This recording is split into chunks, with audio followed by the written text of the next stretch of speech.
Alright, I guess I'm live now. Wow. It's been about 3 years since I was last on this channel. I think my last video on this was NXT Live a long time ago. Probably like almost 3 years ago by now, but I'm just dragging this right here. There, this should be a lot better. Yeah, it was like 3 years ago. Yeah, NXT Live.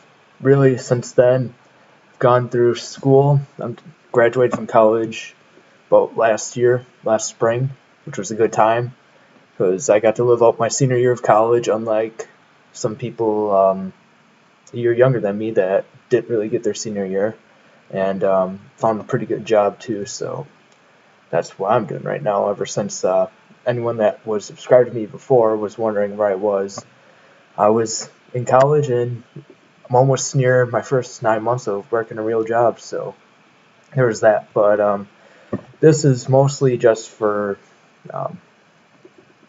just gonna go through what all happened tonight, WrestleMania Night 1. Overall, I mean, very low expectations coming into this, but I think the feeling towards the end was that they kind of exceeded that. Again, like I was saying, no one really knew what was going to happen tonight, and I think by the end, people were very excited for night 2, and they're making the best out of what is a very shitty situation. So I'm happy for that, and I'm happy for some original content, because everything right now is just um, everything right now is just replays of old stuff. And like on my TV right now, I have I think it's Lakers versus Celtics from like 2010. I mean, those games are nice and all, but it's nice to see something original for the first time in probably at least 3 or 4 weeks now, which is cool. So yeah, that's a good thing that's going on right now, that we finally get some original content on I guess any sports entertainment. Just hold up, I'm gonna try to see if I can get this shared on my Twitter, so it'll be more than just me talking to myself. Hopefully this works out. I am very out of the loop on technology right now for at least YouTube, but let's see how this goes.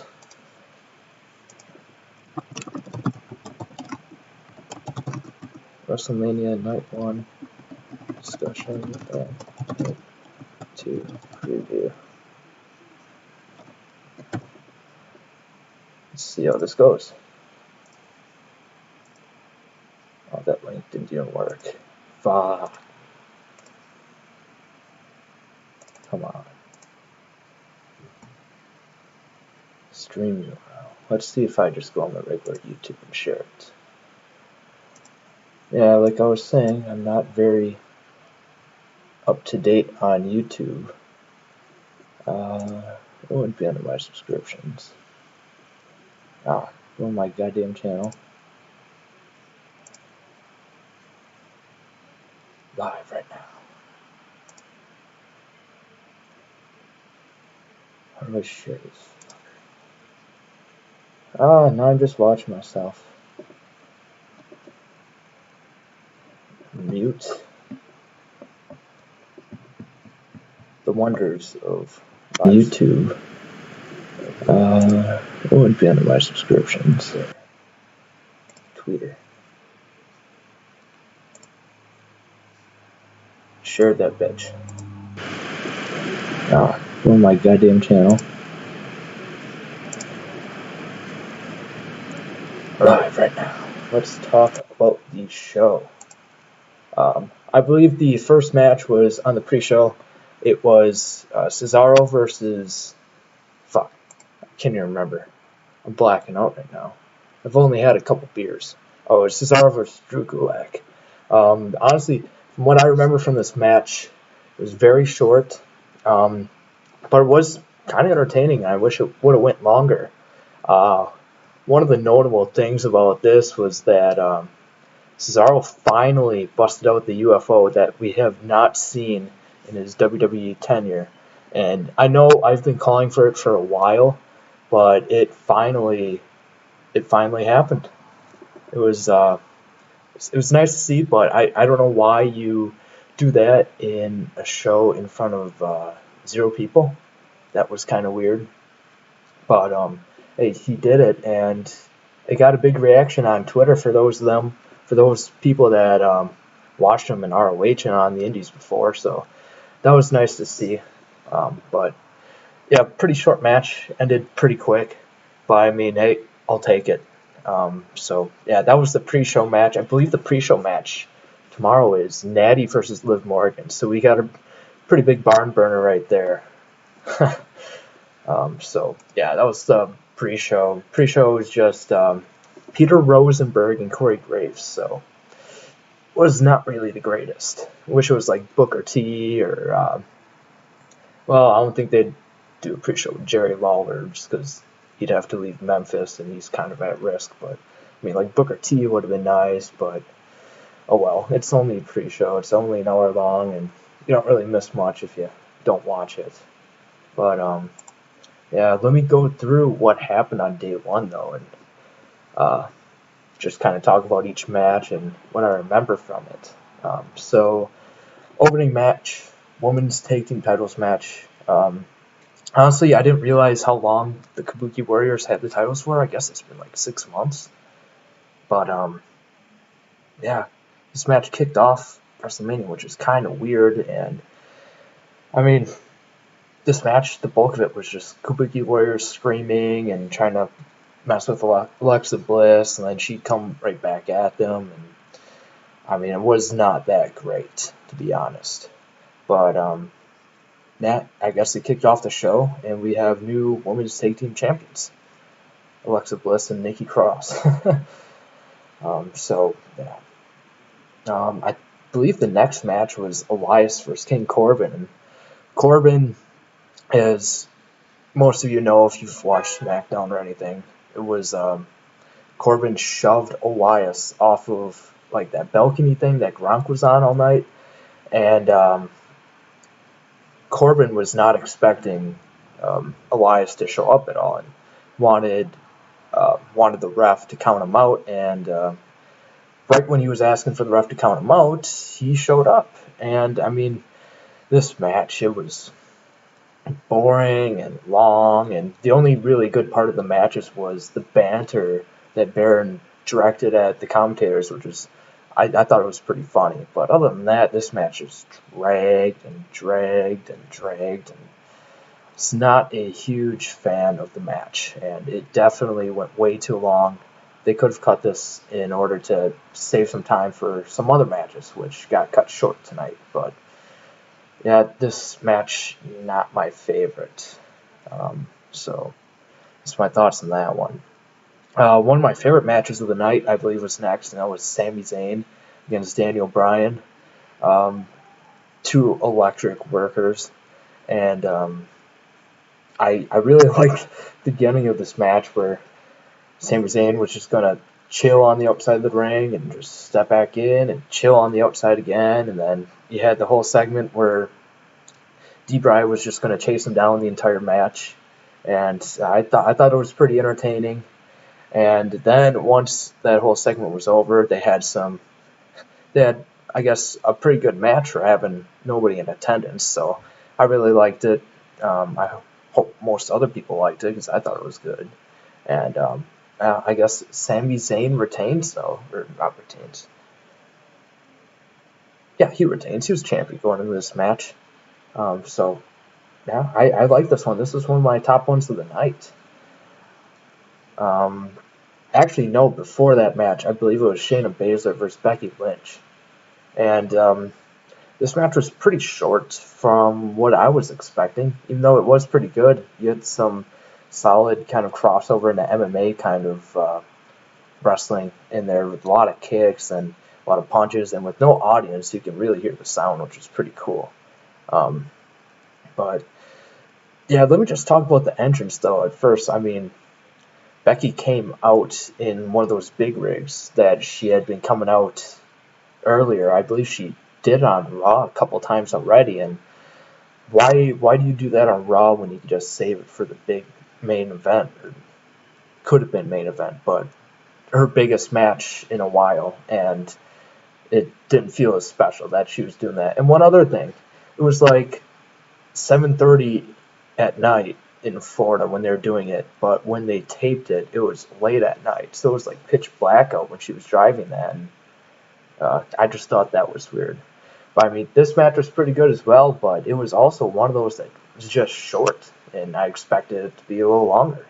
But oh well, Vince is going to cut whatever he needs to, and they probably had some good stuff that they cut because I think they taped this at least a week ago, so they had a long time to review it, and I don't know, I guess they just cut some of it short.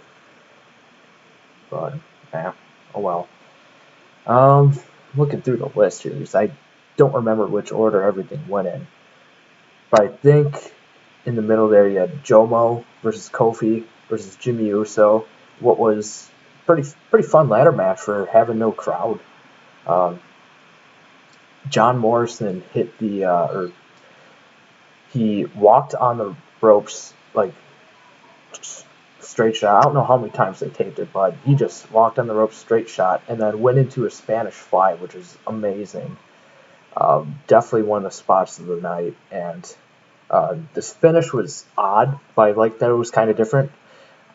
No one would have remembered it if it was a normal finish, and that's one of the things I liked about this was that I don't think we've seen this before, so I thought it was pretty unique and some sort of finish you do save for a WrestleMania, which I liked. And for those that maybe didn't watch or didn't catch it or whatever, I believe they all were at the top, and I think it was Jimmy Uso and who's the other guy? Kofi. Yeah, Kofi was in it too. They were both kind of holding the two belts, and John Morrison got pushed off the ladder too as he was up there as well. And John Morrison kind of like grabbed a hold of the belts. It went down with them, and then he picked it up, and that's how he won.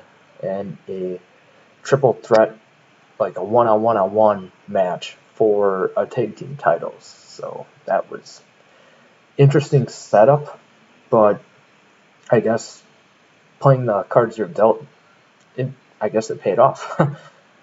So yeah, I liked the match. They had a bunch of pretty good matches for having no crowd, and some of these finishes went well, some of them didn't. So yeah. Next, Kevin Owens versus Seth Rollins. I really like this match, especially after the restart. So they had alright match, and then Seth Rollins came in, hit Kevin Owens with the bell, and it dinged him up pretty good where you can hear the sound. I don't know if that was added in or what, but it was a pretty cool spot. But the thing with that is it was just a normal match. And then they called it DQ, and it's WrestleMania. You can't do a DQ. So then they bring out a ref, or not bring out a ref, or I think Kevin Owens calls out for a no DQ match, which WrestleMania, I mean, you got millions of people watching on the network or some dumbasses that maybe bought it. And yeah, they give it their all in the no DQ, and I can't even tell if my camera's really doing well on here. This one's doing fine. But where was I?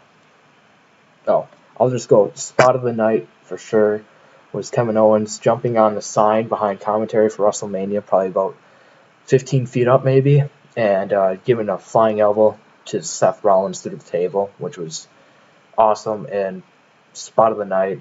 And then Kevin Owens wins and beats Seth Rollins, and it's probably overall the regular match of the night because I'm not counting Taker versus Styles as regular. Yeah, but I liked it. I hope you did too because it was pretty good. Goldberg versus Braun Strowman. Okay, I don't know what we were gonna expect with this match. I know I expected something in under 5 minutes, as Goldberg matches usually are now. And what we got was, I believe it was like 3 or 4 straight spears. Strowman kicks out, and then Strowman gets his finisher about 3 or 4 times and pins Goldberg. What was probably one of the most straightforward and easiest to plan out matches ever. So, I mean, I guess you got to work with what you got to work with there. And Strowman wins. He's the champion. So I don't know what's getting set up for him next. It'll probably be a while, but it'll probably be Roman Reigns at SummerSlam or something. But he finally wins his first world title or universal title. That's all the time I'm going to give to that match. And then we have our main event of the night, Undertaker versus AJ Styles, in the most cinematic match since the Matt Hardy series about 2 or 3 years ago. I can't even remember the names of them right now. But yeah, this was badass. This was cool, and this was a great way to end the night with. Well, first of all, you start out with AJ Styles' entrance, where the hearse drives up to the graveyard, and you have these druids come out, and they're hoisting a casket out of the hearse. And who's inside? AJ Styles. And that was a big surprise, but I thought it was a good way to get back at Taker. I thought it was a good troll. So, yeah, that was a good entrance. And then Taker's was badass. He's riding in on a Harley. Well, I don't know if it was a Harley, but it was a motorcycle. He's got Metallica playing. He shows up, and it's badass as hell. And that was nice to see Biker Taker back. And then, yeah, this whole damn thing was a movie. There's a lot of twists and turns. There's a lot of good stuff. And I thought it was a good way to end the night. And you have Undertaker getting through it and winning in a very badass way. And after the match, he drives his motorcycle along, is playing Metallica again, and is riding off until the next WrestleMania, or whenever he does decide to come back. And I think next year's WrestleMania, they're going to go all out, and it'll probably be the last one for guys like, well, we've been saying it for years, but Undertaker, Kane. I feel like Goldberg's got to get a real ending. He's got to end his career in front of a crowd. He can't do it under those circumstances, which he lost to Strowman on. But I think next year's going to be a huge one. I'm going to do my best to be there. If you've seen the channel before, you know that I went to 32 in Dallas like 4 or 5 years ago now, 4 years ago, and I haven't been back yet, and been itching at it, and I think next year's the year to go, so maybe I'll see some of you guys in Los Angeles. Yeah, so that's really what I have to say about day 1. Let me pull up what's on the schedule for day 2. I think I have this somewhere, but day 2 has been, it looks like it's very stacked. WrestleMania 36, day 2. What's this? Gotta love how they announced the matches for the night, probably a half hour before the show happened? The hell?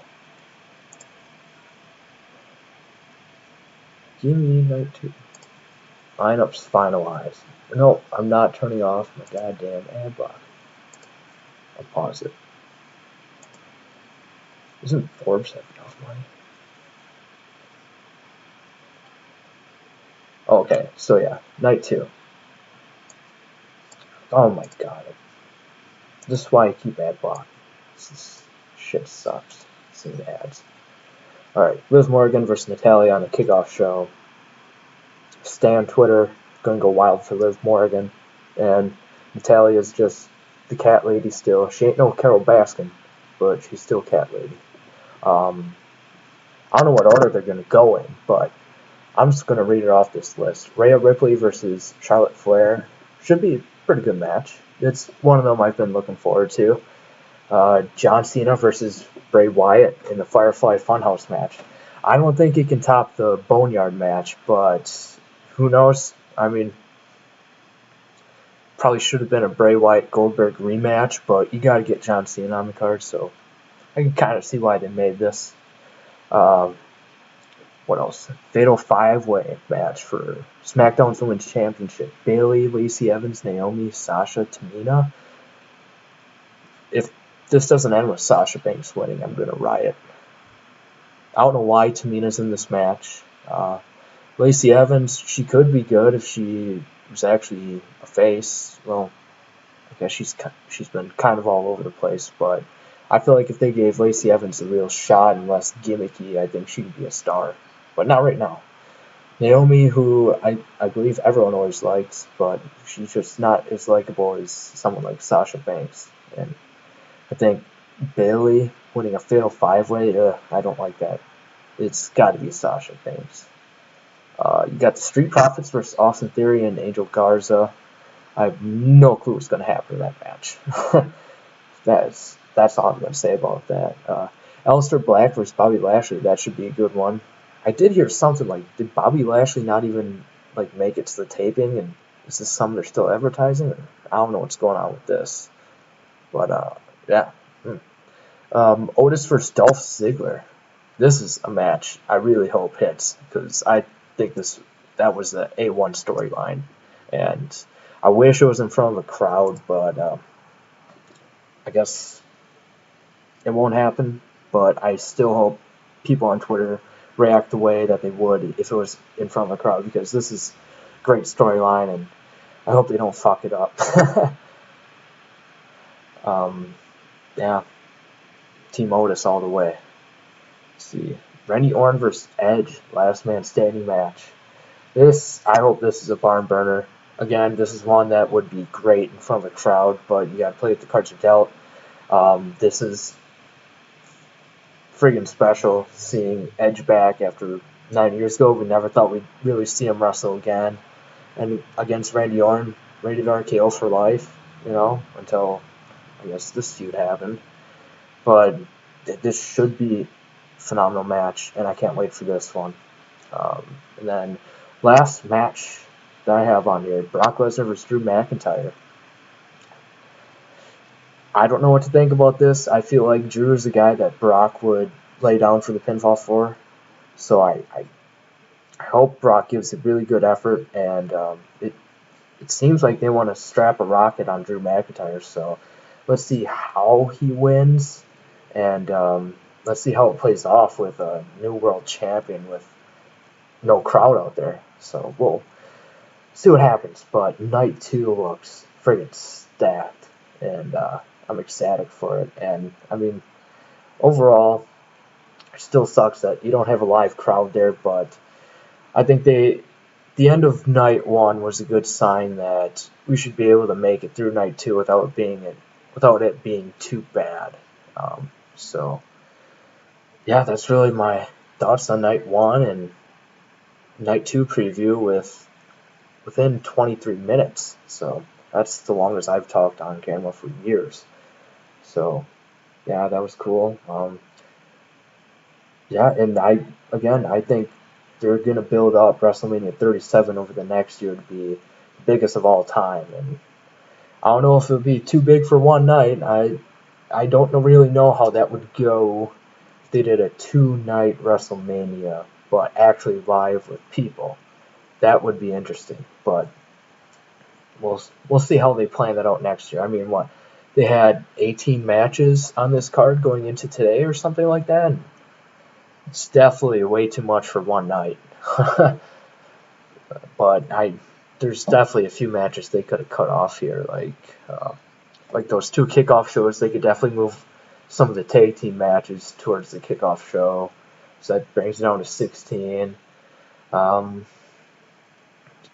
You cut Aleister Black versus Bobby Lashley like that, and get all these people in a Andre Battle Royal and stuff. But yeah, so this was night 1 discussion, night 2 preview.